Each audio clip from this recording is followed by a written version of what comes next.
What's happening, basis? It's Aaron with Aha Innovations again.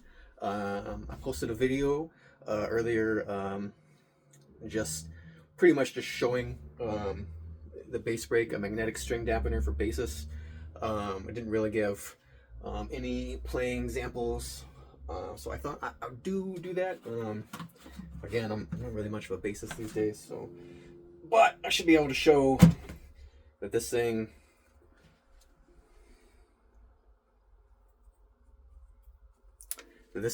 can meet some strings.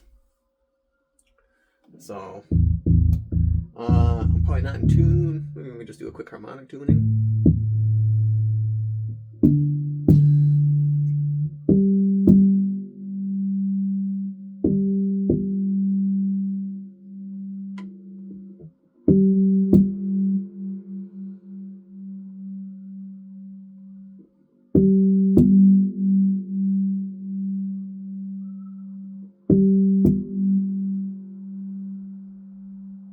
That sounds a little better.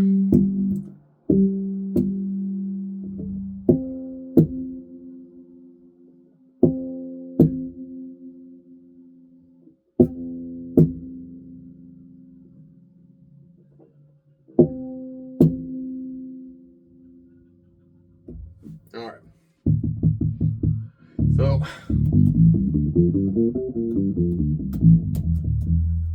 hopefully that produced some sound that you can hear. I just have my little practice amp and a bass guitar is just plugged straight in it, no pedals or anything in between. EQ is flat. Put the volume straight up.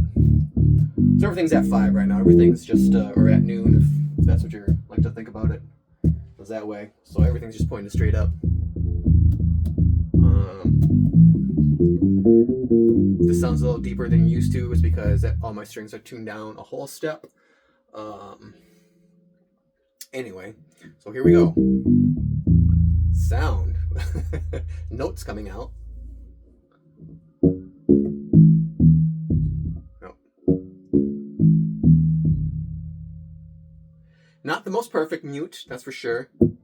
Definitely sounds different than if you place your hand over.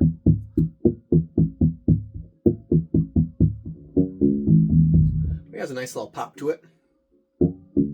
And I find it better, that it mutes a lot better if you put it on an angle like that.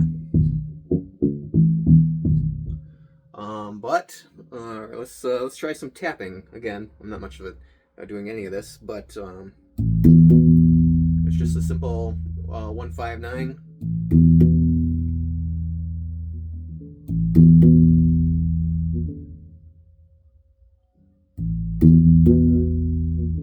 Gone.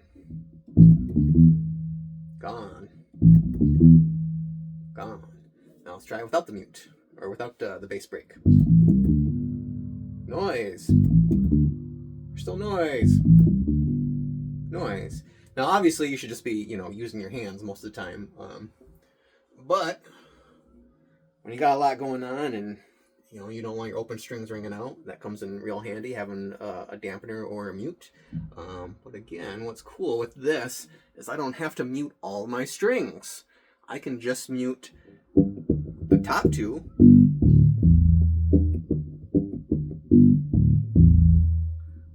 Or I can just keep moving it. So now I got 3. Let's see if I can get just these 2. Might be a little wide for just 2.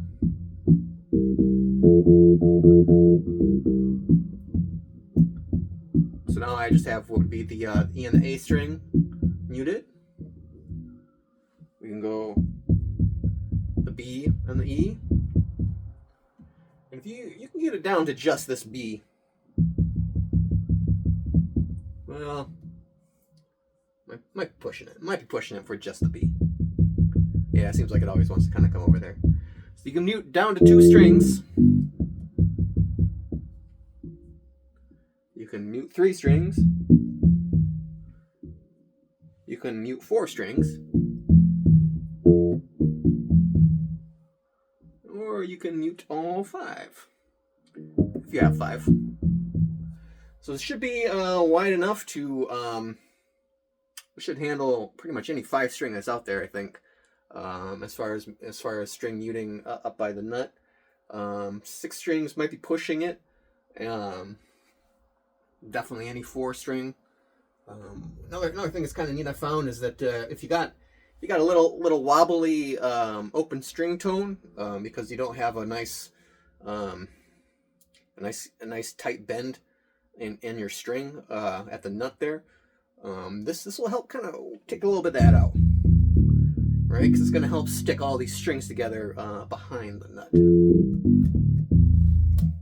But what's neat is you can bring this all the way down,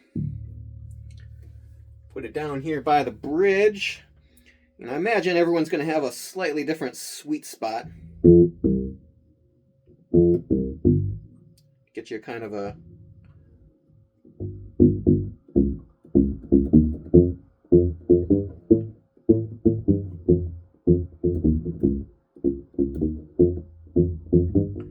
gets you a bit of a palm muted tone. Again, it sounds different than your regular palm mute, which I think is good, because if the straight palm mute is what you want, well then just use your palm.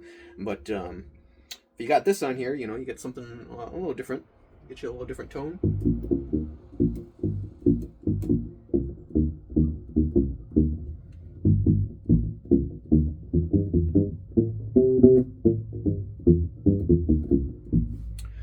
But as you can see, the one I have right now will really only cover 4 strings on my Warwick here. And if you're not familiar with Warwick has a pretty tight string spacing. I think they're about 16 to 18 millimeters. They got their variable bridge here. I got this at about 17. So it won't hit all 5 strings very well. So I definitely won't hit all 6 strings on anything just yet. But I am working on something different for the bridge that will be a little more effective at getting all those strings muted.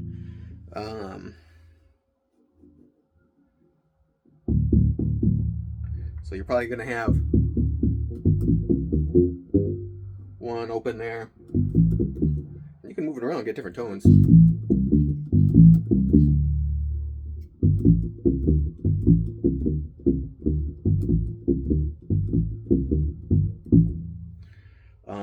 And what's cool, another cool thing, in case you haven't noticed, I think my things I make are pretty cool. But you get kind of a tune percussion thing going on here. Slides nice and smooth, no problem.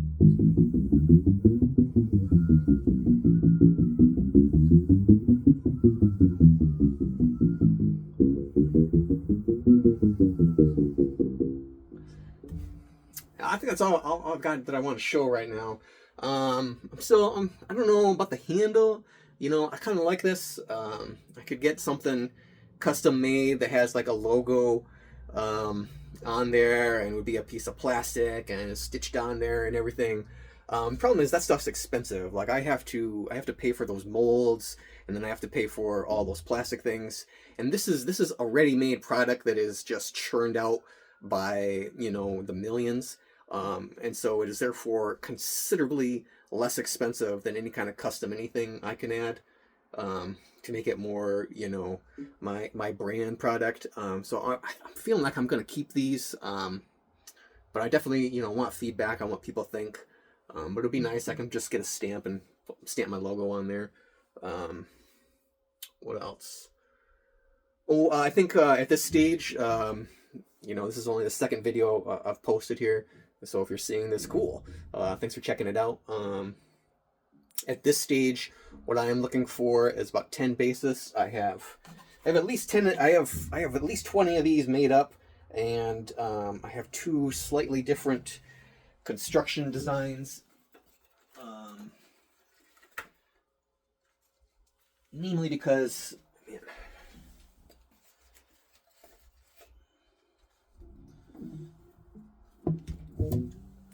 the first couple I made were made with materials I had around the house, And I thought, okay, this will be, if I can just order these materials, well, this is be my thing. Except I guess I'm new to manufacturing. Materials are different. They can have the same name, same description, and everything, but when you get them, they're different animals completely. And I didn't really like my original build with these new materials. And I was like, well, now I have a new problem to solve. So I solved that problem, but that produced some other problem. And I guess that's the name of the game, right? Every problem you solve, you're gonna make a new problem. So you can't fix everything. You can just kind of compromise until you find something that hopefully people like. But anyway, I got two slightly different constructs here, or whatever you want to call them. The core is the same. How it's going to function is the same. Just a little different wrapping, pretty much. And what I'm looking for is I'd like to find 10 basis, and if you'd be willing to pay for just the shipping and handling, which is $8. Yeah, shipping and handling is crazy right now, especially as an independent business, small business, right? By small, I mean it's just me. AHA Innovations. It's just me. That's just my business moniker, my legal business moniker. But I would like to find 10 basis. If you'd be willing to pay the $8 shipping and handling, I will ship you 2 of these, one of each build. And I'd like to know your opinion. What do you think? Which one do you prefer? Which one do you think is will last longer? Or if you don't like either of them, that's fine. If you think they're both the same, that's fine. I really just want your honest feedback. If you like it, you like it. If you don't like it, you don't like it.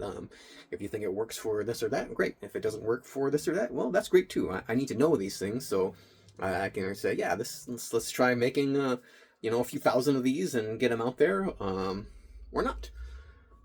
So if you'd be willing to pay the $8, I will send you 2 of these.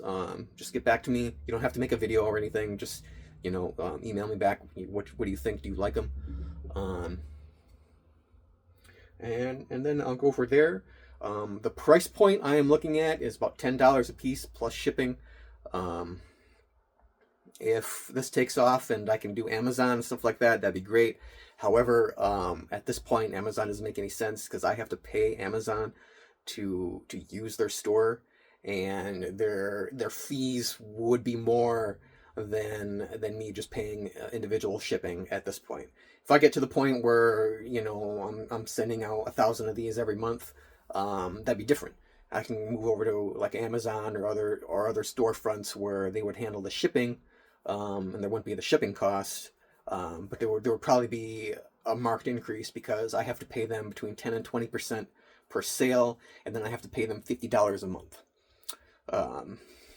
So Etsy is pretty much the same. So I pretty much trying the social media route, just trying to get the word out there. I'm just doing direct sales through PayPal. So if you're interested in it, email me. I think the email I got set up is base.break.products@gmail.com. It should be right in the description of the YouTube. Just email me, tell me you're interested, things I need, PayPal and an address to send. So I can either invoice you, which would be great for me if you want to help me out with that. I'm still new to learning how to use PayPal as a business thing, so it'd be neat for me to figure out how to send out invoices via PayPal. Or I can just send you my PayPal, and you can send me the $8 and the address where you'd like these shipped, and I'll get them shipped out to you. I think that's about it for this one. Hopefully down the road I can get some more playing videos of these in use. Again, I'm not much of a bassist these days, so I just putz around. So if you're interested and you see this, leave a comment, email me at the email in the description. I'm working on getting Facebook open at least. I don't know if I'll do Instagram and all that. I don't know if Instagram would work for me. It might. I guess it might. They have shorts and stuff, so I'll probably get an Instagram up. Yeah, if you got any other questions, please email me at the email in the channel description. Thank you.